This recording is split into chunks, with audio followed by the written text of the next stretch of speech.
Dick Spangler was a 5-year-old boy playing in the sand in the backyard when he looked up and saw dozens of planes go overhead. Moments later, explosions and gunfire filled the air.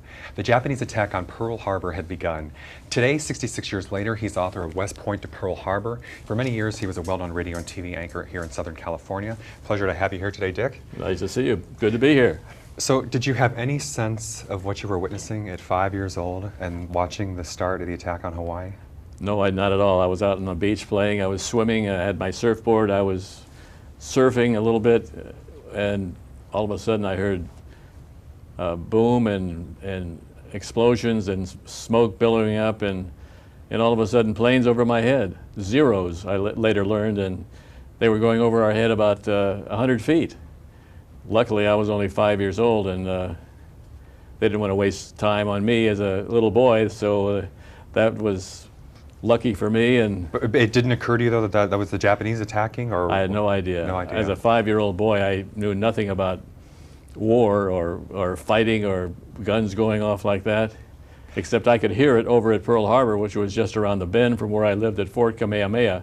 That was an Army base, the biggest Army base at that time, the most exotic Army base in the world, according to many of the Army guys who were stationed there. It was beautiful, in Hawaii, beautiful, right on the beach, at the entry to Pearl Harbor, and palm trees, the beach in our backyard, and it was just gorgeous.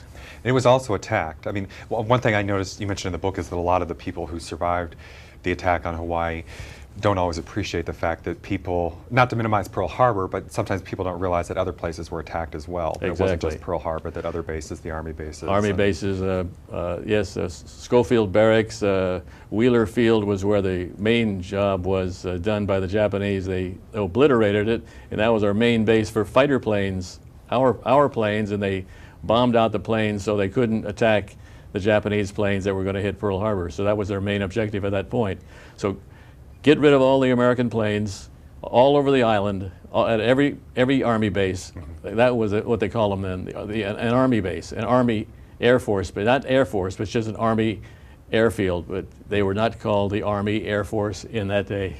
But that came later, and they knocked off most of our planes all over Oahu.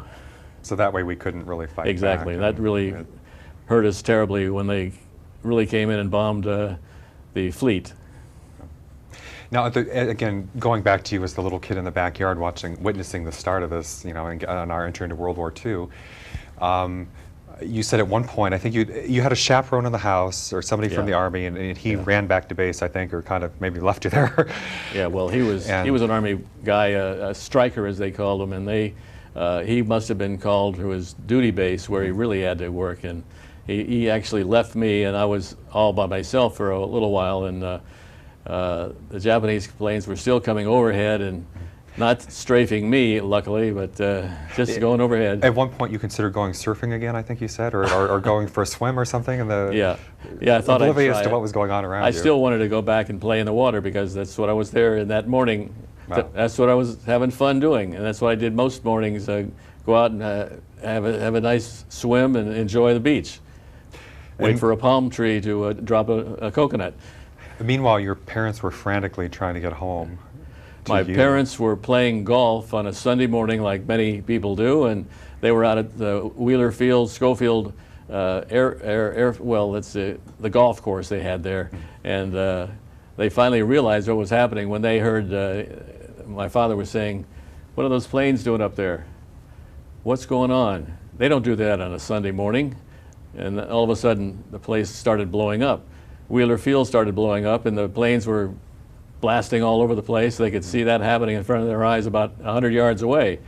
They said, we better get out of here. So all my father had was a #1 wood in his hand, and all he could do was swing it at the sky for a moment, and in frustration, he might have let off a few bad words of frustration. But anyway, they got to their Ford convertible, 1940 Ford convertible, and they jumped in the car. By the way, there were 2 friends that were playing golf with them, and they took off, all four of them, and the top was still down. They didn't have time to flip it up, but they said, we got to get out of here. And they were And even on the road, though, the Japanese were shooting at people, right? I Yeah, mean, that's true. That's another thing you have to worry about. Yeah.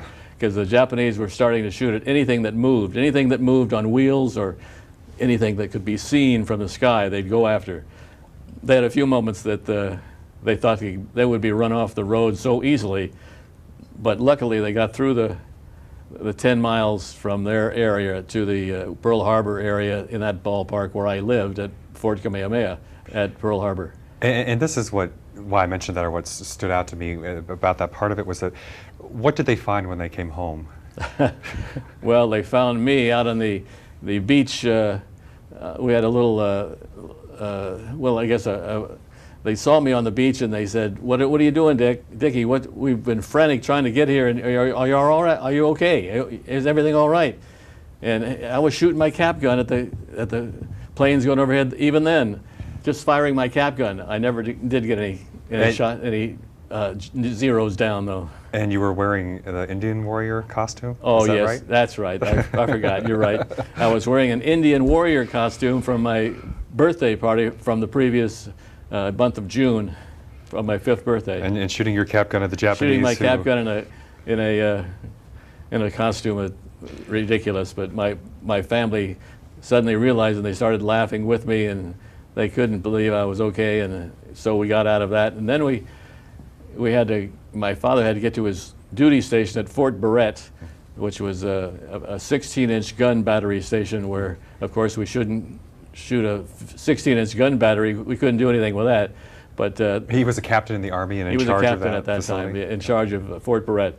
But he couldn't do really much of anything. But the Japanese thought that they would have a chance to bring in their ships later. So there was a possible target there, because if they could bring their ships, they could go after Fort Barrett and destroy it, because those 16-inch guns could hit a ship 20 miles out to sea, and that's a very, very long way. And they thought, one of the big deals with my father, somebody said that there was a Japanese ship 20 miles out, and to pinpoint it and shoot that big gun at that ship coming in. Do it now. And that was from an underground headquarters in Honolulu. And this long gone colonel, we don't know who he was, but he said, "Shoot that now and shoot that ship coming in." But my father couldn't believe that at all. And he said, "That's not an American ship, or that's an American ship, not a Japanese ship." And it was. It was. Yeah. And they finally figured it out. But my father had his life on the line. I mean, in the Army, for his career and everything. Oh yeah, let alone the people on board that ship. And that's kind of indicative, I think, of the panic at the time, because Exactly. you know, well, after sort of like a September 11th kind of thing, where nobody knew what was going on and who to trust, and that kind of unease in the air and shooting at anything, or I'm assuming, but really. Oh, you're right. Absolutely. Well, so also, what was the mentality? I mean, I'm assuming a little bit different than September 11th, at least I think for the average person, unless you believe the conspiracy theories. I think most of us didn't really see it coming. But there was a sense in Japan, maybe not for you as a 5-year-old kid, but for the adults, that they were going to hit us somewhere, sometime, somehow, someplace. So they just didn't know it was going to be that day and that place. The publisher of the Honolulu Advertiser and the Star Bulletin newspapers, they felt something was going to happen. So we have to be prepared in Hawaii and bring in service equipment, bring in food in case you run out of food, and medical supplies. And they were starting to think about that when it happened. Too late, of course, but they did have enough food to last a while, even after the attack. And well, what do you think of the state of our preparedness? I mean, it's easy in hindsight to say a lot of things, but you go into details about, the ammunition was locked up, or, like down in the basement, or, way down below deck on the ship or something. Things were not exactly battle ready. I mean, was it just, well, and then you heard conspiracy theories later about World War II even saying that people in Washington knew it was coming and they wanted to draw us into the war. Or, what do you make of any of that? Well, I don't buy that conspiracy theory, but we did not have anything prepared at all. We were not prepared. That's obviously all these years later. And our boys were not prepared at all. Army was not prepared, the Navy was not prepared, the Marine Corps, they were not prepared. Nobody was prepared for the war. And so many of our guys were caught off guard, or actually were sleeping when the bombs dropped on ships, and they were killed even before they could wake up. Didn't have time to even wake up. So that's the whole point of this book, and that's why I'm writing it for for Americans.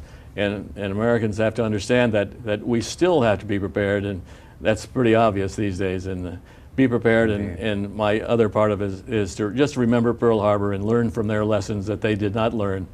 And that really became the slogan or the battle cry at the time, was "Remember Pearl Harbor." Yeah, that was and remember Pearl Harbor. That's a big song in those days, and that's the entry to the book is "Remember Pearl Harbor" and what happened there.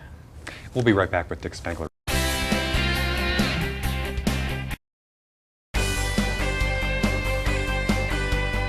And we are back with Dick Spangler, author of West Point to Pearl Harbor. Do you remember now, looking back, at what point as a little kid you started to grasp what was really going on around you? You know, I started to grasp the idea when I had to leave the islands and I had to go to the mainland to be more safe from the idea of the Japanese. See, we still had the idea in 1942, early 42, that the Japanese were going to come back and bomb Pearl Harbor again. And that was the serious thought of many Americans, because we were afraid that they would be there, and because the Japanese really made a terrible mistake when they didn't bomb Pearl Harbor's oil tanks. And there was a significant amount of oil that would have stopped our ships from moving at all. And yeah, because you said as bad as it was, and as bad as the casualties and everything else was, it could have been worse, yes, in effect, because they missed some of the strategic targets like the fuel, the submarines. Submarine base, they missed that entirely because they didn't even think of it. But they thought they'd come back later, and some of the Japanese leaders wanted to come back, but other leaders said no, so they never did. And we were very fortunate from that point on that we got more powerful, and more men were coming to Hawaii literally every day. It got to be about 1 million guys. Service people were there to take care of things and get ready, and they were all being shipped to various spots around the Pacific to take care of matters then. So I got so there was always something in the air that the Japanese might, yes, be coming back at any time. And exactly, that was always in the air. Yes, yes, it was. And I think you said too, again, talking about kind of the paranoia or understandable fear even after the attack, that I think one of the doctors at the hospital or nurses said that they saw more people were getting, like if you went out at night, you had to be careful with lights and stuff, and people were getting shot by other, like friendly fire, because they thought you were Japanese sneaking around the island or something. And they said they saw more gunshot wounds, I think, after, like in the 2 weeks after than during the actual attack, just because people were shooting anything in the dark. More of our guys were getting shot after the attack than we could imagine. I mean, not just a couple, but hundreds were being shot. Wow. And one of the doctors at the Schofield Barracks Hospital, he said he had to fix up, I don't know, 400 guys who were shot, and he had to fix them up, and that's just one hospital. But that was going on all over the islands, because so much paranoia. That's a good word for that, because it was a paranoid time that everybody was afraid of everything that moved at night. And martial law was put in place? Martial law was immediately put in place after the attack, and martial law was finally lifted about almost a year before the war ended, when they finally figured out that the Japanese were never going to be able to go back to Pearl Harbor or the islands of Oahu. What do you think of how well we did under martial law there, meaning it's not a situation that we're used to a lot around here? I mean, were there abuses of, you hear a lot today about civil liberties and everything. I mean, did they do a good job with it? Did they do what they had to do, or was it excessive or not enough, or what do you think on? I don't think it was excessive. It was something they had to do because it was a war situation. What are you going to do in a war situation when you never know what's going to happen tomorrow, when the war might come right to your doorstep again? And they said martial law has to be continued until this point in time when they were absolutely sure, because so many of our generals were the ones that were not positive that the Japanese were not coming back at a certain time before 1944. So after that time, it got to be better and better, and finally it was lifted.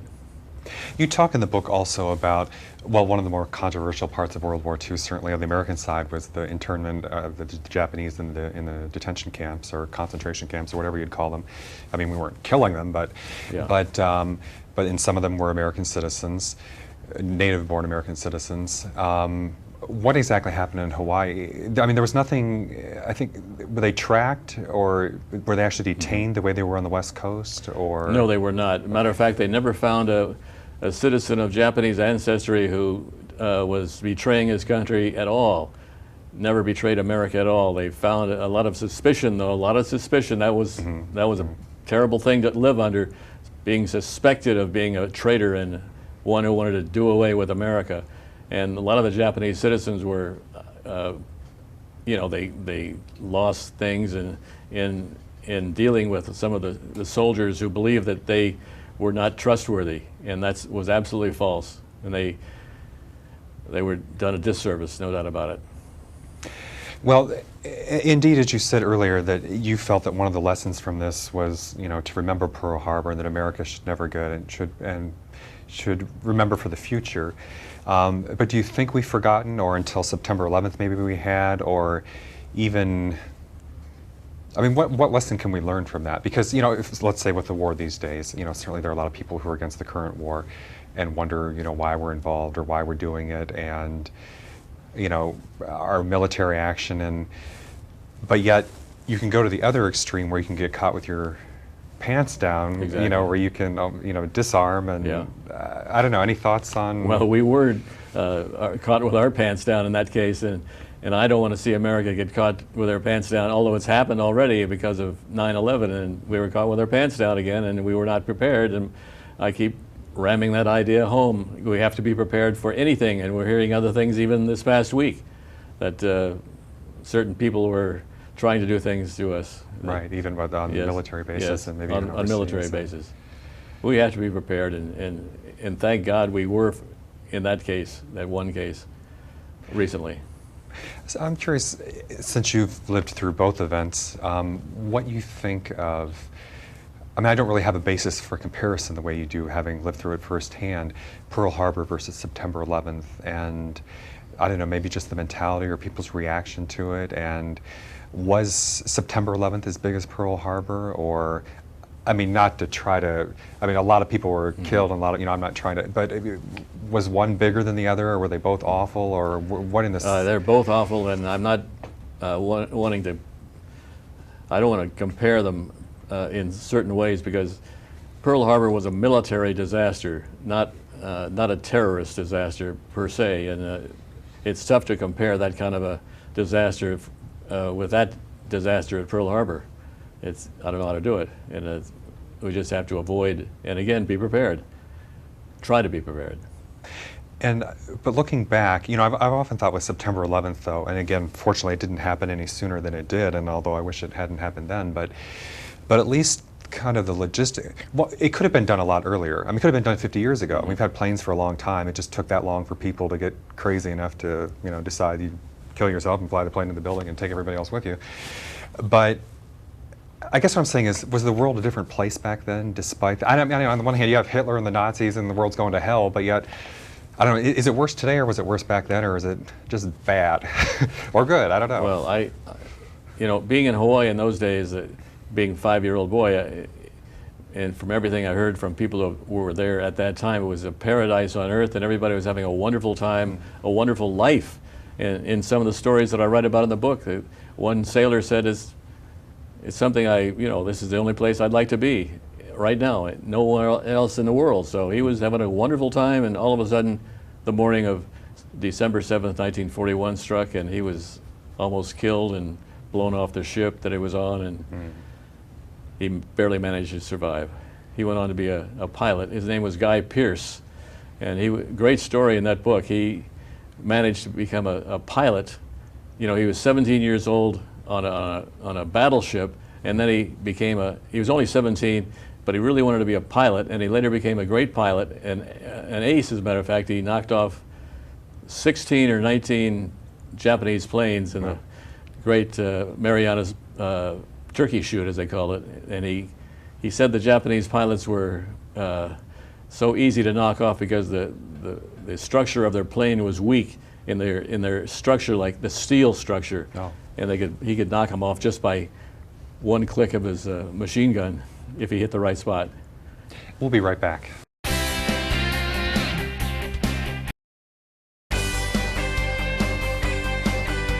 And we are back with Dick Spangler, author of West Point to Pearl Harbor. Well, again, when you were talking about, being prepared and not forgetting Pearl Harbor, and even in World War II, my understanding is that there were people who had some doubts about getting into the war, or whether we, get drug into the war, whatever, get mixed up in the war as today with the current war. I guess in some ways, without maybe we're skirting the politics of it, but yet my question is, I think Americans tend to want to be isolationist in a sense of, it's over there, we don't want to get involved, be concerned, and so just kind of approaching that from a different point of view. Do you have any thoughts on that as far as your idea of being prepared? I mean, is that... We were an isolationist nation at that time, Greg, and it was a terrible dilemma because FDR finally realized we can't be isolationist anymore, and so many people were being isolationist even in the U.S. Congress.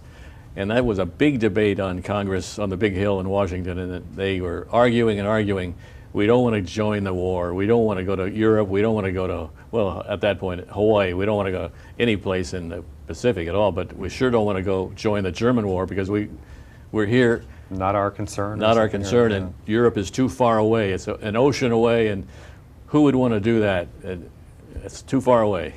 But they suddenly got the idea on December 7th, yeah. Well, you hear the same kind of thing today. Any thoughts on that? I mean, do you think people are just as isolationist in a sense today, that we don't want to get involved over there? I think you're right. Some Americans don't want to get involved at all, and I'm afraid we're going to be forced to get involved, or our liberties will be at stake every day, and our life will be at stake eventually, and it's starting to look that way, doesn't it? Doesn't it to you? It's happening. Well, indeed, terrorism is a huge problem, and God only knows where that is going to go.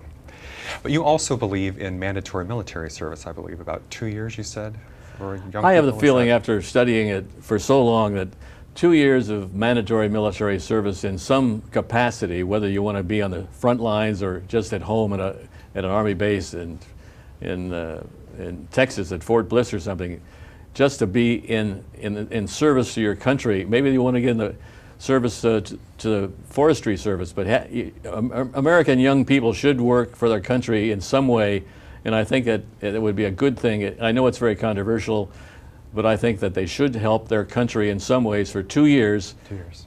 Maybe from 18 to 20 in that various, that time of your life. Have you ever thought about that yourself? Well, I haven't, but I've talked to a lot of people overseas who, I think places like Israel, I believe, or even, Switzerland, countries where there really is mandatory service for a year or two. That'll tell. That's a good story. And so, I mean, I wanted to go off to college, and I did, but yet I think if it were fairly done so that if it applied to everyone, then I guess I would think that there could be some merit to that. I mean, it is your country, and I... Absolutely. Let's do it. Okay, we'll start the petition afterward.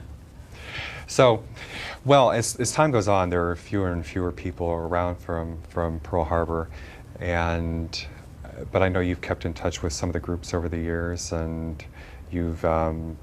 you wrote the book and you did a lot of interviews with people. And are there any other thoughts that you want to make sure that people, as we keep saying, remember Pearl Harbor, but some of the lessons from... Well, you also have to remember the people who participated and were alive after that time and understand their stories. And I have interviewed more than 150 of the survivors, and the stories are in this book. And boy, there are some really wonderful stories of courage and determination, and what they went through is, in some cases, very horrifying, but it's very edifying to understand what they went through and how they lived through it. They were doing it for America, not for any any other reason. And that was something you have to really understand and realize that they were trying to help Americans, and that they were willing to die for America. That's hard to really feel unless you've seen it happen and know it happened. And I think that people have to understand that sometime and really realize that by reading something like this and know what they went through and how they went through it, because the stories that they tell are almost, that's why I'm using their words, not my words, but their words as they related the words to me. Well, thank you very much, Dick. This is Dick Spangler. The book is West Point to Pearl Harbor. Thanks everybody for watching. We'll see you next time.